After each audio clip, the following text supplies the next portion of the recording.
সম্মানিত এলাকাবাসী, আপনারা জানেন আমি বেতনাল গ্রিন এবং স্ট্যাপলি থেকে স্বতন্ত্র ক্যান্ডিডেট। আমার যতগুলো নির্বাচনী প্রতিশ্রুতি আছে, যে কয়টি টপিকস নিয়ে আমি কাজ করছি তার মধ্যে ইমিগ্রেশনও অন্যতম একটি। ইমিগ্রেশনে অনেক বিষয় আছে যেগুলো নিয়ে আমি দীর্ঘদিন থেকে রিসার্চ করেছি এবং ভবিষ্যতে সেই রিসার্চগুলো আমি করব। কয়েকটি বিষয় নিয়ে কথা বলতে চাচ্ছি, তার মধ্যে অন্যতম কয়েকটি বিষয় অল্প সময়ের মধ্যে আপনাদেরকে এক্সপ্লেন করছি।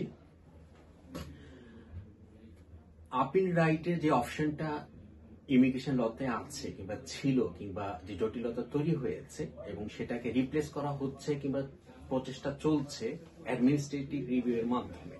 আমার কথা হচ্ছে যে 2012 থেকে যত ইমিগ্রেশন রুলস হয়েছে সেই ইমিগ্রেশন রুলসগুলো হিউম্যান রাইটস এর পরিপন্থী কিংবা কমন ল এর পরিপন্থী যদি হয়, কেস ল দিয়ে সেটাকে চ্যালেঞ্জ করতে হবে।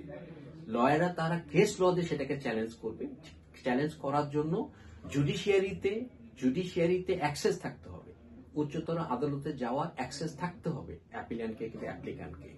সেই সুযোগকে খর্ব করে যদি আপিল রাইটের উপরে ব্যারিয়ার চলে আসে, অ্যাডমিনিস্ট্রেটিভ রিভিউ দিয়ে মুদ্রার এই পিঠ কিংবা অপর পিঠ যদি সেমই হয়, তাহলে অ্যাকচুয়ালি বিচার ব্যবস্থার মধ্যে এটা একটা নেতিবাচক ইম্প্যাক্ট পড়বে।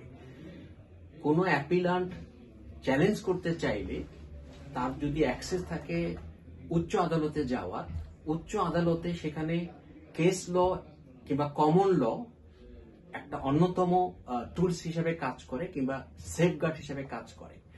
আমার সামানি হচ্ছে যদি আপিল রাইট না থাকে